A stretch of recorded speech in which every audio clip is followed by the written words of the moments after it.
a new discovery which has not yet been published. It relates directly to the black communities across America.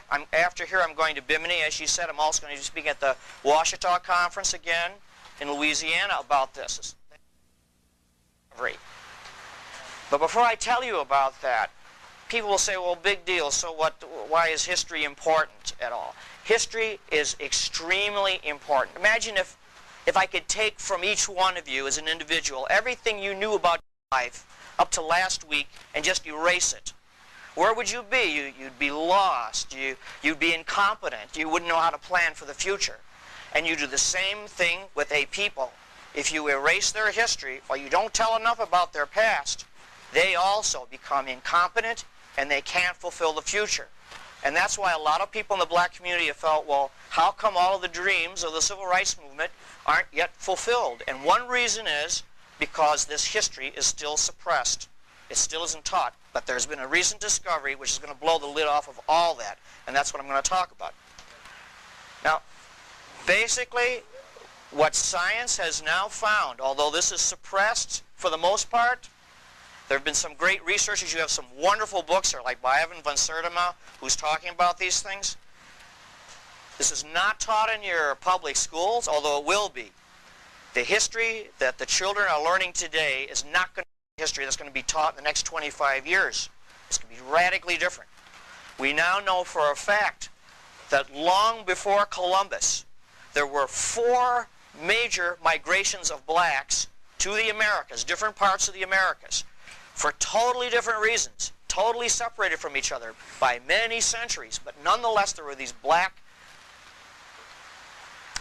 you can call them migrations, but they were not entirely. I'll describe, and you can make up your own mind what they were. The most recent of these took place about 400 years before Columbus was even born, and it's all outlined in a marvelous book over there. It's called The Golden Trade of the Moors. And it is now known that the West African Kingdom of Mali had huge fleets of merchant vessels, and that these kings, these black kings of West Africa, began sailing across the Atlantic to Mexico as early as 900 AD. Now, why did they do that? They did that for trade, not for conquest or invasion. They did this for trade. Mali was very wealthy in gold. They had lots of minerals. Some of the black kingdoms, they were called the Yoruba or the Benin. They were great workers in bronze. But the trouble with West Africa, and it's still a trouble today, not enough food, famine. Somehow, the black kings of Mali had preserved this tradition of long before, where there was this kingdom across the sea, a totally different one. It was very hard to reach. You needed to have excellent ships and good sailors, and nobody in Europe was doing it at this time. But if you cross that sea, this other kingdom across the Atlantic was very rich in a certain kind of food, which the people over there called maize. We now call corn. And these West African kings launched at least 2 major fleets, trading ventures, that went across the Atlantic 900 AD to about 1600 AD. And they brought over their bronze work, and they taught the Mexican people, the ancient Mexican people, who were then known as the Mayas. The Mayas had built up a great kingdom of their own, but in 900 AD they were in decline. They were really on the outs. Nobody knows exactly why, but their society was in decline. They were losing all of their technology. Then these black fleets came across from West Africa, from Mali, and they presented a lot of gold work, bronze work, and in return, they came back with shiploads of corn, maize. Now, we know for sure that this actually happened because very recently, you'll see in the next issue of our magazine, not this issue, the next issue is coming out in about 2 weeks. This is part of the discoveries are happening so fast and furious, it's hard to keep track. They now have found that a certain type of maize or corn, which is growing in West Africa, has been growing there for many centuries, is not native to West Africa. It is a type of corn which comes from Mexico. Could have only been brought over by these Mali seafarers over 1,000 years ago. So this is a first concrete proof that they beat Columbus by centuries, and were not just on a voyage of exploration. They were going back and forth bringing corn back. Now, why don't we know about that? Well, this trade stopped abruptly 1600 AD. 1600 AD, the Spanish, the Portuguese run a real aggressive colonizing campaign, and they took over Africa, and they destroyed a lot of these kingdoms. And with the destruction of these kingdoms went all the knowledge and all the history of these past trades. This is a tremendous lesson for us because, you know, we're so proud of our American civilization. We think it'll go on forever.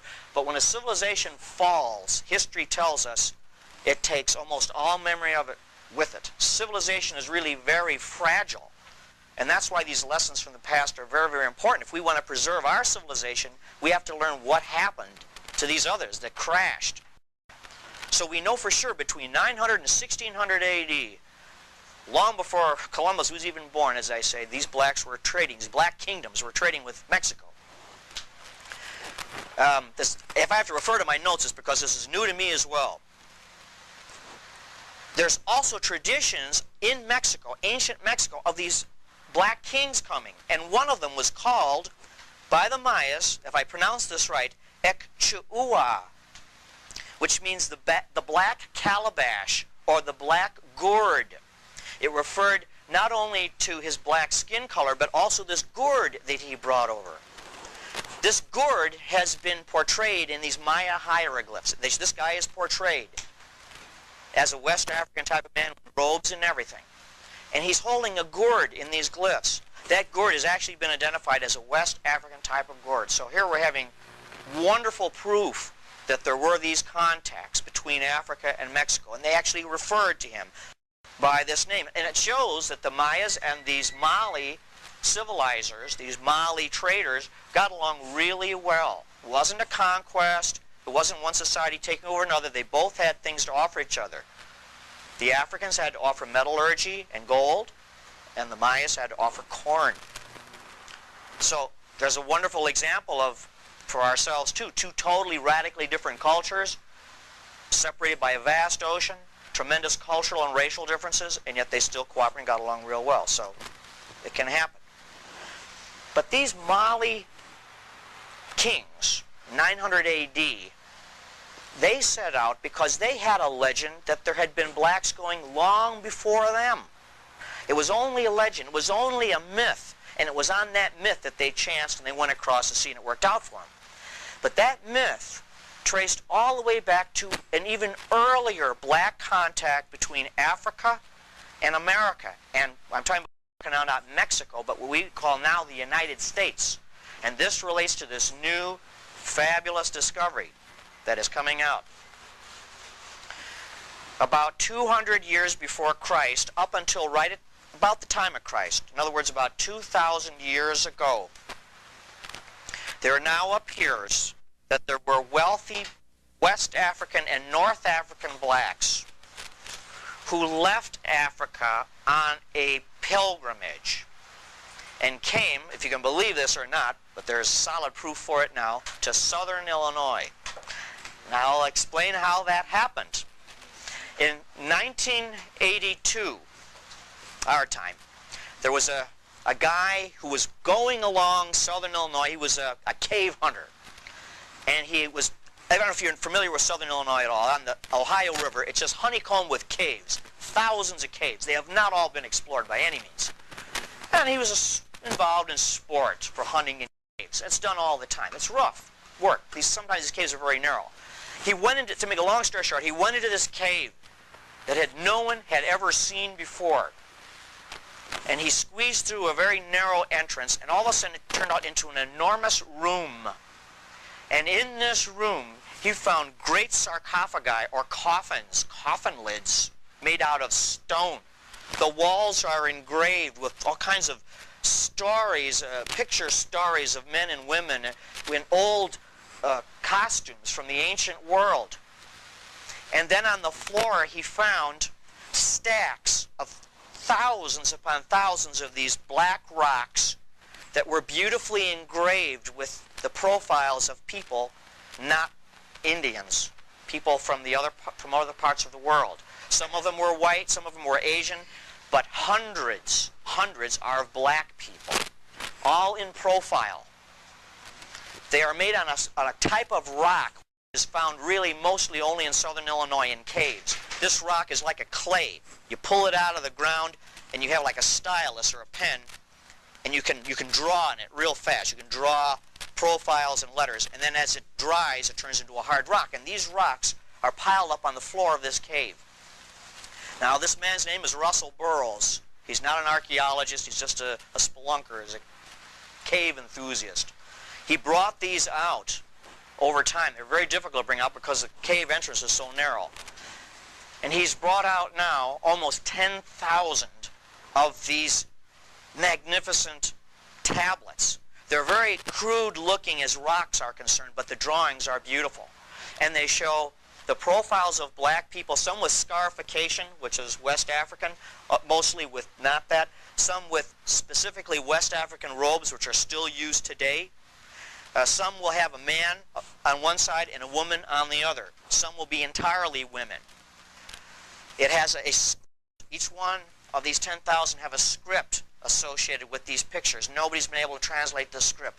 Well, since 1982, this place has really been contested a lot, but finally some professional archaeologists are involved, some top archaeologists, and they have verified that it is all authentic, and they have dated it now, and there's going to be a lot of information released in the next few weeks and months about this find. Who are these people portrayed in this cave? Not all black, but a lot of them are black. Some of them will show like a black man with a kind of a sailor's cap, and in the background will show like a ship or a fish. It seems as though they're portraying a captain or a sailor of some kind. It's now understood, it's very involved, complex. You'll see the whole story in our magazine in the next few issues. It appears as though around the time of Christ, just before the coming of Christ, in Rome, there were a great many mystery cults. And these mystery cults, they were called mystery because they were secret, not because it was a mystery. It was secret. And in order to get into this mystery cult, you had to go through different levels of initiation, like the Freemasons, you know, which are not unrelated to it, believe it or not. There were many mystery cults like this, the cult of Osiris, the cult of Isis, and a lot of other cults we don't know about. And to get into these cults, we do know you had to pay money, you had to be fairly well off, and the final stage of all these mystery cults, you had to go on a long pilgrimage, a long quest. All that cost money, but you would go on this long quest to a sacred place.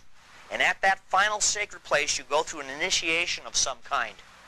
And when you went through that initiation, you were finally a member of this mystery cult. And these mystery cults were all the same in that they promised the individual who went through this initiation eternal life. You didn't die. You survived after life. And these levels of initiation showed you how your soul made this progression. All that's been lost, although some of it has survived in Christianity, which is basically the same. That you don't die. If you are a good Christian, you go eternal life with Christ. And some of these ideas apparently were shared in common. Now these blacks apparently, they all look well fed. There are no starving people portrayed in this. And they all are with jewels and everything. So they're well-to-do people. That fits. What the archaeologists now think is that these wealthy people, no matter what their race was, but a lot of them were black, would participate in this mystery cult, would cross the sea and come to a cave. This specific cave in southern Illinois was the holy place. It was far away. It was hard to get to. It was extremely secret. It was part of the mystery cult, but they knew about it. Apparently the Romans knew about it. This is like a Roman cult that was open to anybody that could afford to go through it. And they went through their final initiation, whatever it was, in this cave. And when they were finished, they had their portraits drawn. It's just like you have your picture taken when you graduated, right? And then in the Catholic Church today, we still have things called votive candles and votive statues. Like you'll go to a church and you light a candle and you leave part of yourself there. Or you'll have like a statue of the Blessed Virgin or St. Joseph and you'll leave it there. A little inexpensive statue. The same idea seems to be working here. You would go through this mystery cult. You'd come all the way across the ocean on this great hard quest, all the way to southern Illinois to this strange cave. You go through these rituals, and when you completed them, they would draw your portrait real fast and put your name on there, and then they would store it in the sacred cave. You didn't take it with you. That's why it's done on kind of crude stone, although the drawings are not crude. The drawings are excellent. And these inscribed tablets were put in this cave because it was like the votive part of you. You left that part of you there. So when you went back to Rome or Africa or wherever it was, part of you was still in this cave. And it is no hoax. It was one time I thought maybe it was a hoax, but now they found over 10,000 of these. They're beautifully done. It's beyond anybody to hoax this stuff. So here's this earlier migration. And because it was part of a mystery cult, it was not well publicized. And so we can kind of excuse historians for saying, well, there were no Romans or blacks or anybody at that time going across the ocean, but there were. The reason they didn't know about it because it was part of this mystery cult. Something of that myth, though, must have survived all the way into Mali times, up into 900 AD, when those kings of Mali decided to cross the ocean. Those two black migrations to the Americas are not the only two. There are two more, two earlier ones still. We go way back in history. Around 1,000 years before Christ, 3,000 years ago. It's such a long time ago, it's hard to even imagine. There were a people called the Phoenicians. These were Canaanite people that are mentioned in the Bible. They were half Semitic and half something else. Who knows what they were? They were very well traveled. They were very great seafarers. And they employed all kinds of races on their ships because they didn't really have any particular homeland. They were always traveling, went everywhere. They were the first to go around Africa, known to go around Africa, 900 BC. And it's known that they employed many blacks on their ships, not as slaves. They had no slaves on board their ships. But they did have sailors. They did have captains. These people definitely crossed the ocean also to Mexico. It made a very strong impact on a civilization called the Olmecs. The Olmecs, that's just as a name for this very, very early civilization. The earliest known civilization in Mexico. And everyone thought at one time, well, it's just an Indian civilization until 1861. In 1861, a farmer was plowing his field, came across a very strange domed rock, a black rock.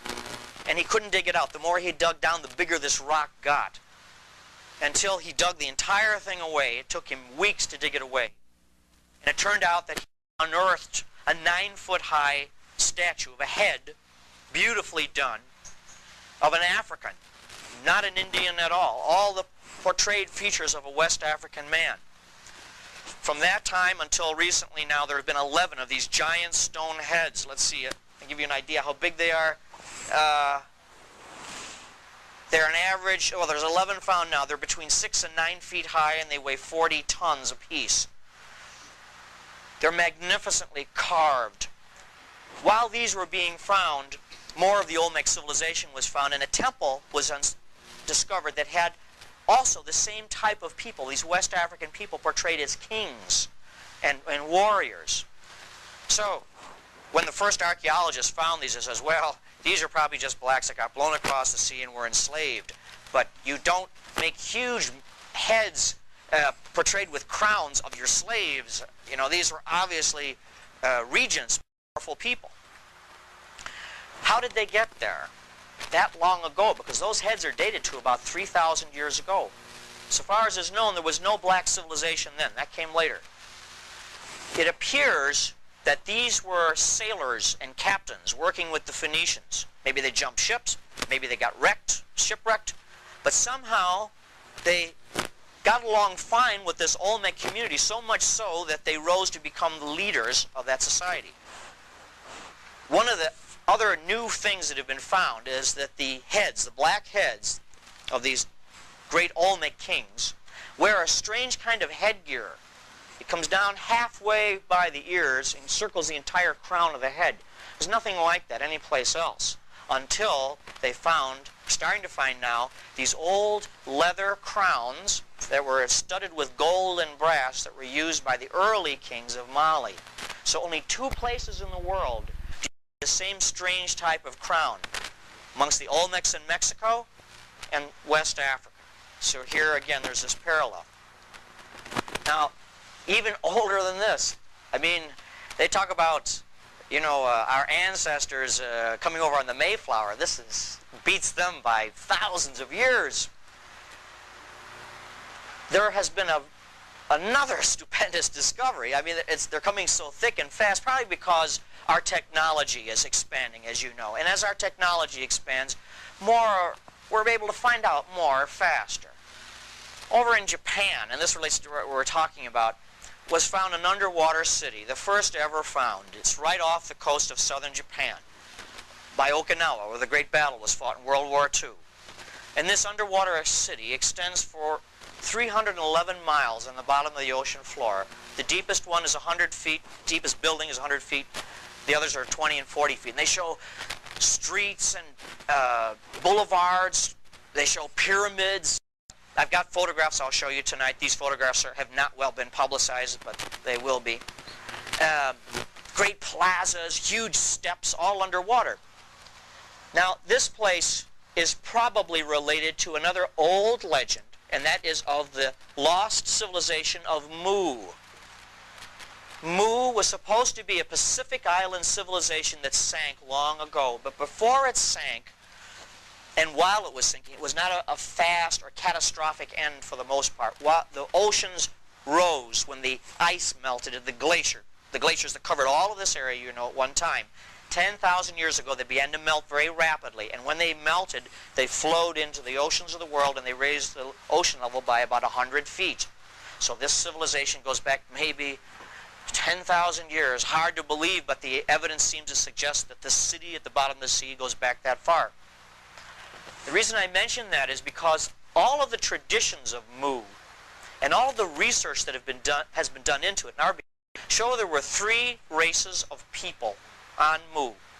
There was a Caucasian people. I'm going to use these terms, by the way, scientifically, not sociologically. This is just to define a people. A Caucasoid people, a Negroid people, and a Mongoloid people. Excuse me, not a Mongoloid people. A brown people. I don't even know how we put them in. And that was considered only legend, only myth, that these three races were on there. They equally shared power politically. The reason why they did it was part of their solar religion. They believed that the sun has different phases of the year, and so they should share power. As the sun shares power with its light on the earth, so these three races had to share power equally.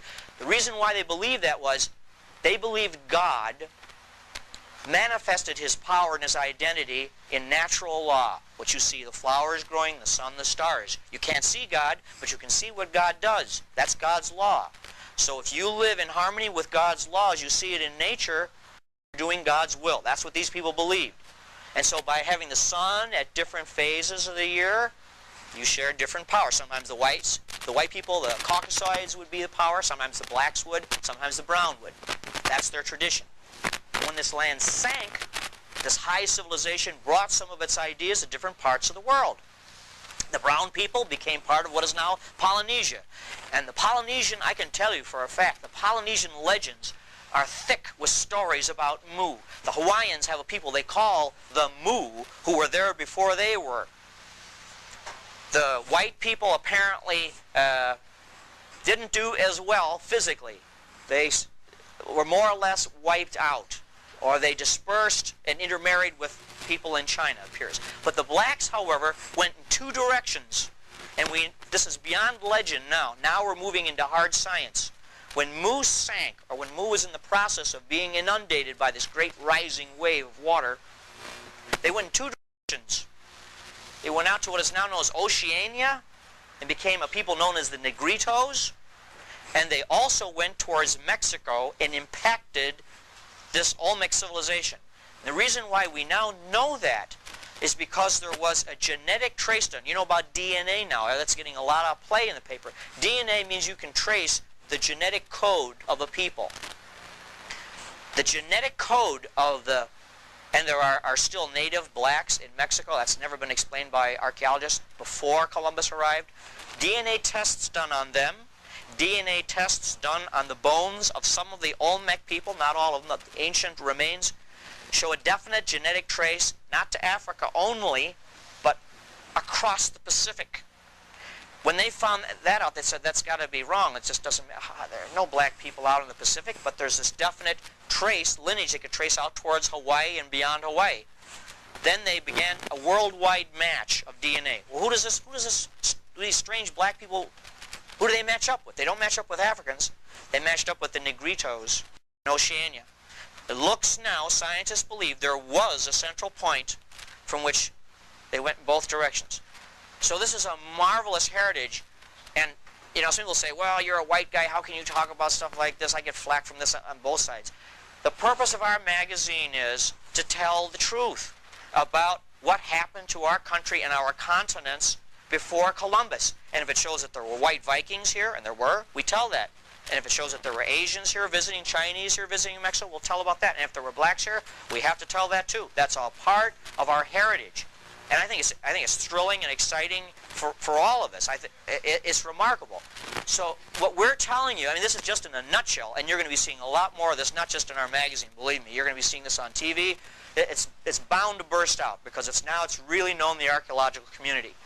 You've had 4 of these major impacts that the black people have made to the Americas, not only before Columbus was born, but before even Spain or Italy existed. That's the kind of roots that are in this country.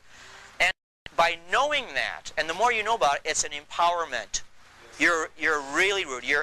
You have got a heritage which is more than slavery. Sure, there was slavery, but that's not all.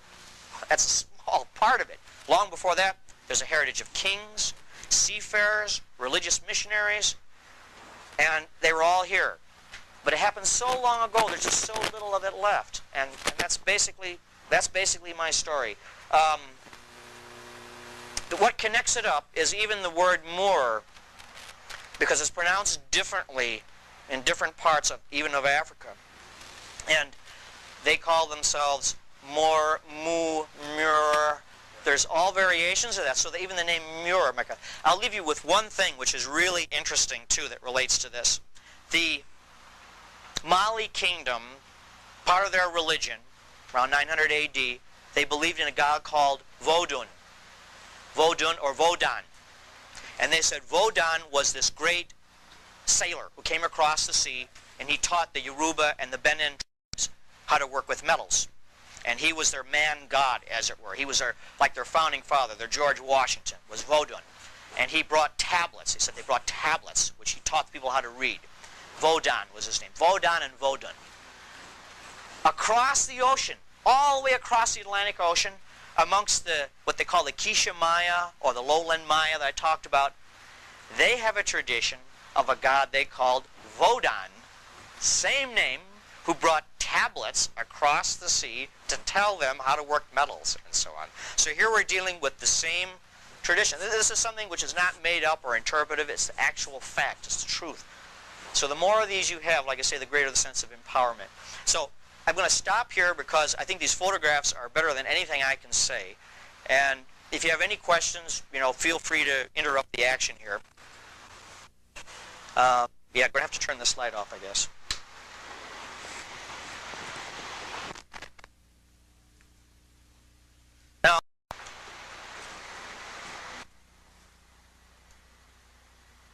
This is something I hadn't got time to go into because it's so long, but it's really interesting. This is a drawing from life that was made, believe it or not, by a so-called American Indian, the southern coast of California. He was a member of the Chumash, no longer exist. When the Spaniards met up with these people, they said, these are civilized Indians. They got along extremely well with them. The reason why they got wiped out, though, was because they had no immunity to the diseases that the Spaniards brought over. And so they were all wiped out. This is the last of them, about the mid of the early 19th century. They were a black people who built fantastic boats. They were like Viking boats, believe it or not. They were lab-straked, over one plank over the other, so they were very resilient in the water. They had a tradition that they did not originate in America. They came from this great island out across the Pacific. And they lived in a number of islands off of California. One of them was Santa Barbara. You've heard that, Santa Barbara.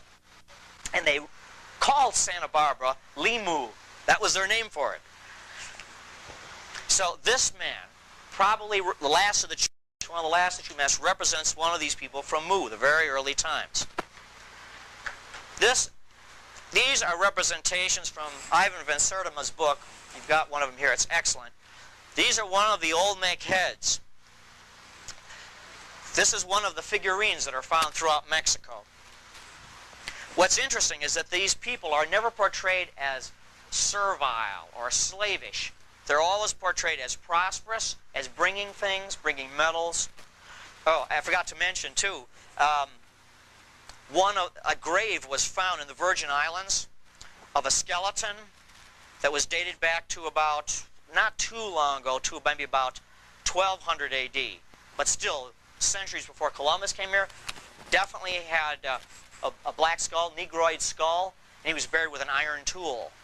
Well, according to what we've been told, the people in Virgin Islands had no iron, but the Mali were great iron workers. This is another one of the numerous figurines that were found in a burial urn with gold and so forth. So it's obviously done out of respect. This is from a place called La Venta, Mexico. It's dated to about 200 AD. This is a beautiful obsidian ware. It was dark, you could see. This is a beautiful black obsidian, which apparently shows a boy bearing, this is not in a servile position, by the way. This is a religious position. This represents the heavens. He's holding up the heaven. There's a Mixtec inscription up here, meaning that this is the sky. So he's not being oppressed or anything. It might look that way, but it isn't. He's holding up the sky. This is dated, well, they haven't got a good date on it because you cannot date obsidian. But they did find some material around it, which may or may relate to its date. This goes back to early Maya time. Extreme northern reaches of the Maya civilization. This represents a person of great influence. This is found on the west coast of Mexico. The name escapes me now. The west coast of Mexico. I'm sorry, I forgot the site. He's sitting down. He's squatting down. This is the emblem of kingship. He's bearded. The Mayas did not grow facial hair at all. This is another one. This is a terracotta head from about 2,000 years ago. This is from the Atlantic coast. This is around La Venta also. This is one of the great Olmec heads. And when the archaeologists first saw these, they said, well, they're just typically Indians, you know. And but then they always neglect to say, well, how come the artists who made these always made them out of black basalts? You know, if they're Indians, why are they choosing that to work in? And this is part of this helmet, this marvelous helmet, which nobody could understand. There's no other parallel for this helmet found anywhere in the world except West Africa. Plus you have and then they said, well, they flattened the features so when they carved them, they could move them around without breaking them. And then it was found that they were carved right where they always were. They were never moved. The artists, to give you an idea how these things, how marvelous they are, they weigh over 11 tons apiece, and they were carried 200 miles. This is before the age of machinery, folks. You know, it's all handmade. Whoever got this, they were carried from the Tlaxcala Mountains, which are 200 miles away, 11 tons. They were set up, and then they were carved. So the archaeologists were proved wrong again. Some have suggested the reason why there's just heads is because, well, there's two theories on that, although one of these theories is getting outdated now. One, that these were sacrificed victims. There was a game that the Aztecs called was Tlachtli, and in this game you had to keep this ball in the air all the time. It's a big rubber ball, and the ball represented the sun. And it was played by two different teams. And the team that won, the captain of the team, he had his head cut off. Now, the reason why he did have his head cut off was because he was greatly honored that way in this great victory of getting the ball through the hoop. By having him killed at that moment of victory, it was believed his soul would go straight to heaven. So some people believe that this is a representation of one of those team leaders. It may or may not be, but that doesn't explain the helmet. So they probably are representations more of kings than of sports figures. This is a fanciful representation, but not that fanciful, of what Mu may have looked like from all of the descriptions. It was a very mountainous place. It was very large. More information has come out. There's been a marvelous discovery underwater of something called the Philippine Plate. And it's about the size of Texas. It's under the Pacific, And it was dry land, they figure, about 12,000 years ago, and it's slowly sinking even deeper today in the Central Pacific. It was a mountainous land. Their architecture appears to have been very squarish. This is similar to the Olmec heads. The heads may have been placed up high, not just sitting on the ground. May have been placed on things, these gigantic, colossal representations of human head. They were great seafarers. These are navigable rivers, but they also had a lot of great canals. So this is possibly what this land of Mu looked like. This would be the origin of human civilization. If that's proved, if Mu was the place where civilization began, well then, you know, the contribution of blacks not only to America but to the world is profound, because this is where it all started. Now this is an artist's conception, but now we have some real photographs, or we shall. I guess I should just run through this very fast.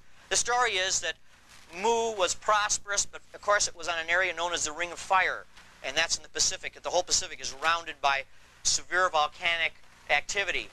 And one day this activity was stimulated horribly when you have this tremendous onrush of water into the Pacific from the glaciers that are melting, and that started a lot of seismic activity. A lot of volcanism took place on the island of Mu, which was a giant island.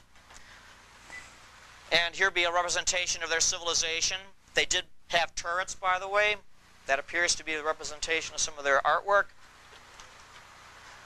Caused a lot of tidal activity. A tsunami is a giant tidal wave that's caused by an earthquake. They're actually sea quakes. And the island of Mu may have suffered something like this.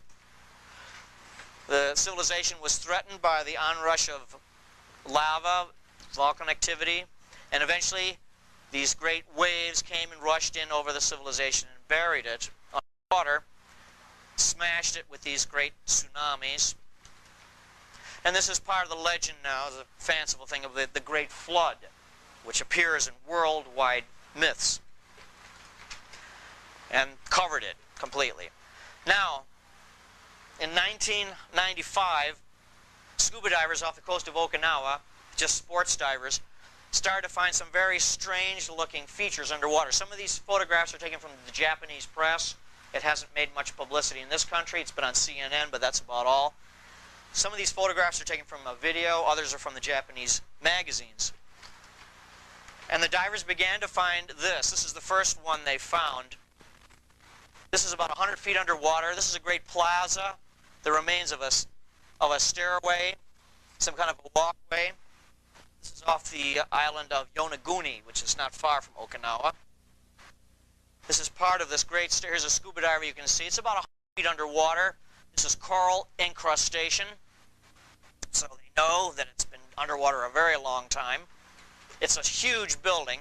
It's so big. These buildings are so huge that they're difficult to take in with one shot of the camera, especially because underwater your visibility is limited, of course. Here's another view of another plaza. It's almost like a section of a pie. It's enormously huge. These are 3 divers behind there, so you can kind of see. Now it's in good shape. These structures are in good shape, which means they probably weren't hit by earthquakes so much as when the water just rose over them. And this looks like the remains of Mu, this triracial or multiracial origin of civilization. It's another shot of divers here. These stairways that are underwater probably were for processions, because they're very wide. So we assume that there were dozens and dozens of people in wonderful costumes, and they would climb up these stairs to great plazas where they would hold their rituals.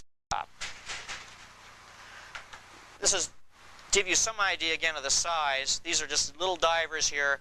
The structure is just enormous. And the people that built this were the people of Mu, and this tradition survives over the course of many centuries.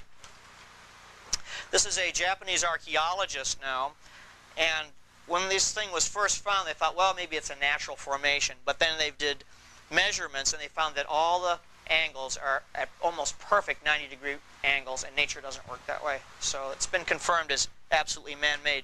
It has these huge ramparts. You can just walk on these things like almost for miles. This all looks very, very ceremonial, very, very spiritual, very religious. Our society, you know, if we were wiped out, you come back, everything would seem very mercantile and materialistic, and not much would survive. But here, the emphasis seems to be on the spiritual aspects a lot. A lot of processional ways for showing off clothing and rituals with the gods, ceremonies for the gods. This is another strange flight of steps that terminates like this. Mostly these are stairways. This is a diver again going away. An enormous block. Now this one is the best I could get of this, but this is one of the early pieces that was found last summer. Excuse me, a year ago last summer. It's an enormous arch. It's a gate, and you can see here all the stones are fitted very beautifully. Some of this masonry does not appear at all in Japan. The Japanese never built anything like this. But it does appear in two places. It appears in Peru, amongst the Incas, and also amongst some stonework found in North Africa, a place called Lixus. So, again, there's some interesting parallels here. This is an enormous archway, and here you can see this is a diver on the other side swimming through it. Again, it's too big to fit in the picture. This is, again, the same plaza. Hopefully we'll get some better shots when we get over there. We're planning our own photo expedition over there. This is the remains of a canal or a channel of some kind. And these little steps here are not to walk on, but to facilitate the speed with which the water goes down. So this was all cut on dry land one time. This is for irrigation of some kind. Again, these enormous blocks. Here's the diver here again for size. This is almost like an enormous throne here with an armrest. This is a drawing, of course, from Japanese television. This is one of the structures which is so huge it can't be photographed, at least not yet anyway. You have these enormous blocks of stone, this roadway that goes for like about a quarter of a mile across the bottom of the ocean, and then these steps that go all the way to the top. We presume that when this was dry land, before the water went over the top, there were gods, idols, a temple, something like that. And again, this is dated to about 10,000 years ago. This is another... The Japanese went to a lot of trouble to make this enormous model. This model is like about 30 feet long. And this shows one section of it, what it looks like. There's a flight of stairs that goes up, and then there's a long processional way, and there are these two pylons on either side. It's a ceremonial building, a public building of some kind. At the top are these two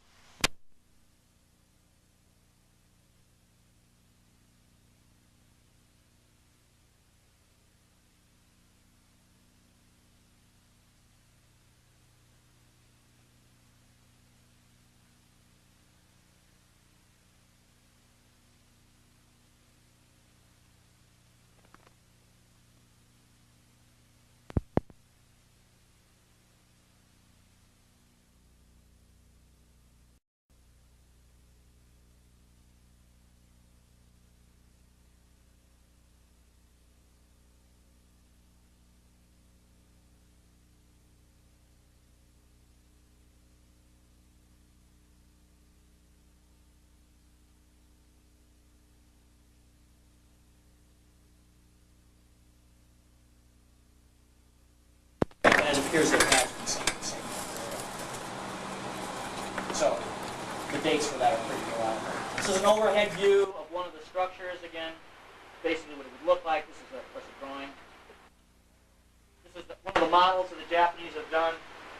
I'll give you a general idea what it looks like. Apparently, this was natural rock, which the ancients terraformed, or molded into their own way, and then they built platforms on top. This is just a model of a boat, again, for size. And that's all. I just wanted to be able to share that with you. If you have any questions on this, I'd be more than happy to try to answer them. And yes, sir. Question about the gentleman holding his arms out. What was that standing up structure? Oh, let me just run that back then real fast for you. I think that's probably a model of a boat. Oh, that? It's in the air. Yeah, this is a model of a boat, just to give an idea for size. This yacht's about 40 feet long in real life, and this is to show you how big the structure is overall. It appears that there were like houses or some kind of temple foundations on top. They've all been washed away, of course. They were wood, and all that remains is the stone. But Who do the Japanese say these people were? the Japanese are saying just exactly what I told you. They believe the same thing. They have traditions of Mu that go back centuries or thousands of years. But the real research on the triracial aspect of it came out about 1876 by a guy by the name of James Churchward. He was a colonel in the British Army. And he spent his whole life researching this before it was found. And he gathered up all the traditions of the time, the Japanese, the Polynesians, and so on. And the theme that came back over and over again was this triracial idea of these. And sometimes, like the Polynesians, didn't even know about whites or blacks because they were so isolated, some of them in their islands. But they said that's part of our tradition, that there was this black people who shared power with the brown people who they were descended from. So this is now being accepted by the Japanese because Churchward is like big authority on Mu.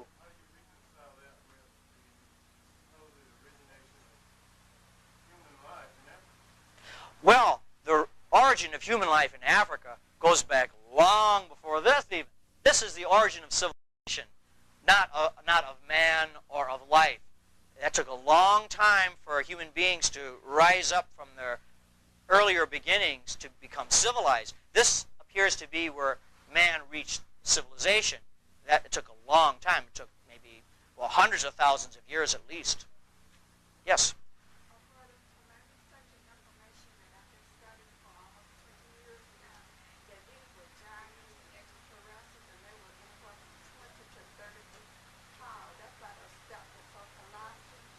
It's really strange to see these giant steps.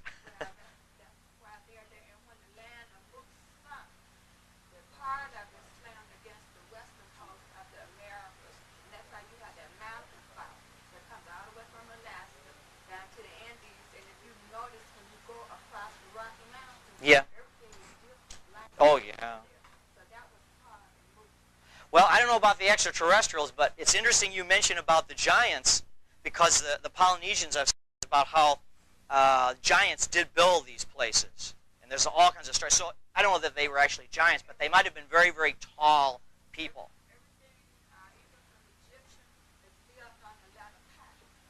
That's right. Yeah. These structures are all oriented east and west. That means that they oriented with the rising and setting of the sun.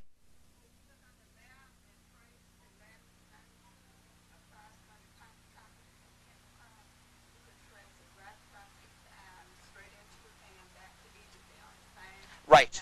Absolutely. Yeah, you've done good research. Yeah. Well, if you have no further questions, I really thank you for coming and letting me share this with you. I think this is interesting and important stuff, and we're going to be featuring more of it in our magazine. Yes? I have a question concerning these tablets and these letters. What do the letters look like? The letters, they look like part Egyptian, they look part Phoenician, but they're not. They look kind of Phoenician, they look kind of Egyptian. Now, some of the letters are Egyptian, and you can translate words, but you can't translate a whole sentence. So it's like a mix of something. But they haven't figured out what that language is on those plates yet. It looks Egypto-Phoenician. The plates are all being held by Mr. Russell Burroughs. He is the discoverer of the cave. And he has them all warehoused, and well, he sold some. He sold some to professional investigators who have done tests on them. And it was important for him to do that because these investigators have proved that they're authentic. If he had just kept them, people say, well, maybe you made them, So they've been thoroughly tested and found they are real. They're real in the sense that they are ancient, that they were made 2,000 or more years ago. And so all this is going to be coming out soon. It's coming out in our magazine, the next issue. We're not going to be the only ones that are covering it. It's going to be, there's a television special made now, going to be out early next year. It's called The Mystery Cave of Many Faces. At least that's the name they're using for it now. The cave is located in southern Illinois. Pardon me? He has not disclosed exactly where because he's afraid that people will go in there and destroy it. But he just told us it's around Olney, Illinois, if you know where that is. Olney, it's like, okay, I'll give you an idea. It's like 120 miles southeast of St. Louis. Yes, sir.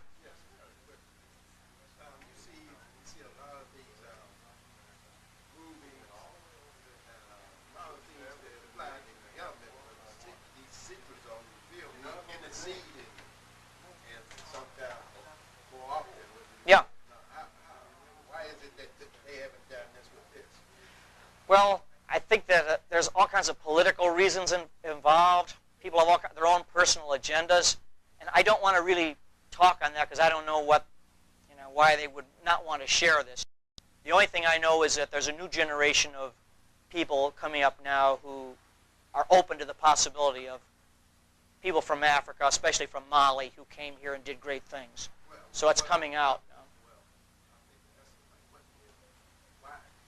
I'm suspicious that the government hasn't interceded with this particular thing. I don't know. The government is very hard to second guess, So our opposition, or the only opposition we found to this, it really comes not from the government, but from old-style archaeologists. The reason why is because an archaeologist can't make much money by themselves. Archaeology doesn't pay. The only way you can make money being an archaeologist is to write a book, and you go to class, you have a class you teach, and you make all the students buy your book, see?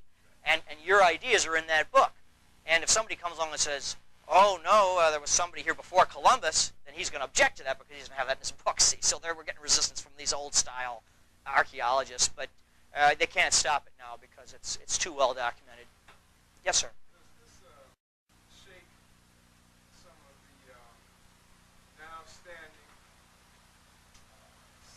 As far as what they've been teaching Yeah. memberships, it would kind of like shake their foundations to the point of what? Well, I think some of these secret societies, I mentioned like the Masons, for example, the Masons have known about some of this for a long time, but they keep it all to themselves as part of their lodges. And so now some of the stuff is going to be public knowledge, so it'll be interesting to see how they react. It wouldn't be any, in other words, the money that people spend would be sort of like for what? Well, I don't know. I can't say that. Yeah, I don't think I can answer that authoritatively. I'm just a reporter. I'm not a political scientist or an archaeologist, and my job is just to get this stuff out. Well, I got to be honest about it. Okay.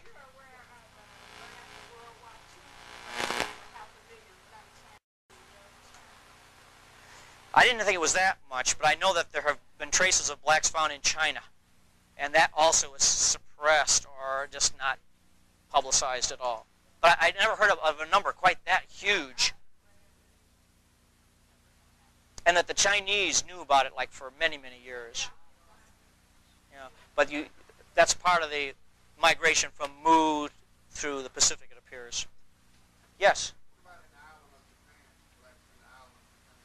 No, not in the islands of Japan so much, but it's an interesting point that the Japanese people represent, a homogeneous race, but the people on Okinawa, they're racially different. They're racially very, very different. And they don't even speak the same language. The people on Okinawa don't even consider themselves Japanese. So it looks like there's some other influences at work there over a very long period of time. Something. Yes, ma'am.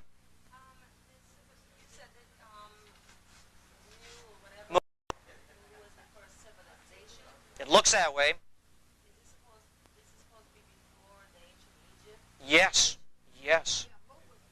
Yes. Right. See, there have been legends about this civilization before Egypt, but no proof. But now, with the DNA testing, with these structures found off of Japan, there's a lot of indication that what we're looking at is, in fact, Mu. And also, just to study the legends of the Polynesians, where they talk about it. I mean, you don't have a myth that survives for hundreds or thousands of years without having a kernel of truth behind it. And all these are just different pieces of a puzzle which are coming together. So yeah, Mu looks like the first civilization. It does. Atlantis? That's a whole other subject. I can't even begin to get into that now. maybe another lecture. I'm sorry, but I'm kind of focused on this. Well, I think a valid point you bring up. We are taught in school that the earliest civilizations are Egyptian and Mesopotamian. That nobody came over to America except Columbus. I think these are all outdated ideas. We're going to find that there were many people here before Columbus, and that there were several civilizations before Egypt. That those people got their ideas from places like Mu. Maybe Mu isn't the oldest. Maybe there was some even before that. I don't know. But we do know this is before Egypt. I would not rule out Atlantis or even other places we don't even know about yet. Sir, Carlos, are you familiar with metaphysics? I like metaphysics a lot. I'm interested in it, but I try to keep it separate from this. Yeah.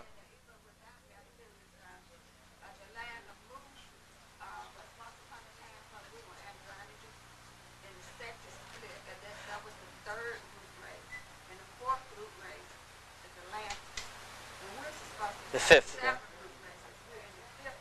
Right, right. That's Madame Blavatsky and the Theosophists. Oh. Well, you're ahead of me there, I think.